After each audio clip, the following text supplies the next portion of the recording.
নিম্নবিত্ত ও মধ্যবিত্ত বাঙালির স্বপ্ন হলো একটা চাকুরি।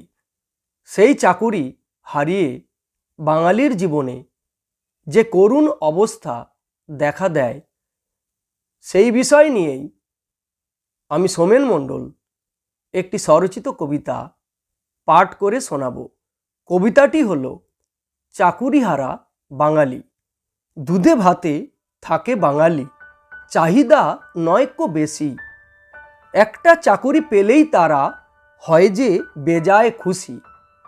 দিন রাত খেটে খুঁটে করেও পড়াশোনা, চাকুরি কিন্তু আজ আর সহজে জুটছে না। সময় যখন যায় গড়িয়ে, বয়স বেশি হয়, কারো কোনো সুযোগ আর বাকি নাহি রয়। পিতা মাতা চান কিছু কাজ পাক ছেলে, নইলে তাদের সব চেষ্টা যাবে যে বিফলে।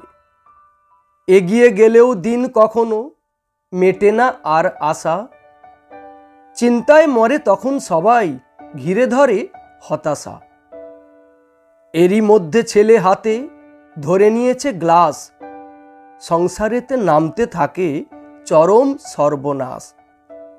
চেষ্টা করেন পিতা মাতা ফেরাতে ছেলের মন, দুয়ারে দুয়ারে ঘোরেন তারা কেবলই সর্বক্ষণ। কাজের খোঁজ কোথায় আছে গোপনে জানতে পেরে, লুকিয়ে দেখা করেন কোনো অজানা ব্যক্তির ঘরে। সুযোগ বুঝে বলেন ব্যক্তি, হবে ঠিকই ব্যবস্থা, আমার প্রতি রাখতে হবে পুরোপুরি আস্থা। ইনিয়ে বিনিয়ে বলেন তিনি, চাইলে কিছু পেতে দিতেই হবে কিছু টাকা আমারই হাতে।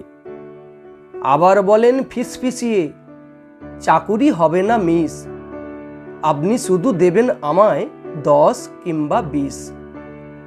ভাবনা চিন্তা করে শেষে করতে টাকার জোগাড়, সিদ্ধান্ত নেন পিতা মাতা জমি জমা বেচার। অনেক কষ্টে নিঃস্ব হয়ে দিলেন তারা টাকা, কথা রাখল ব্যক্তি এবার চাকুরি হলো পাকা।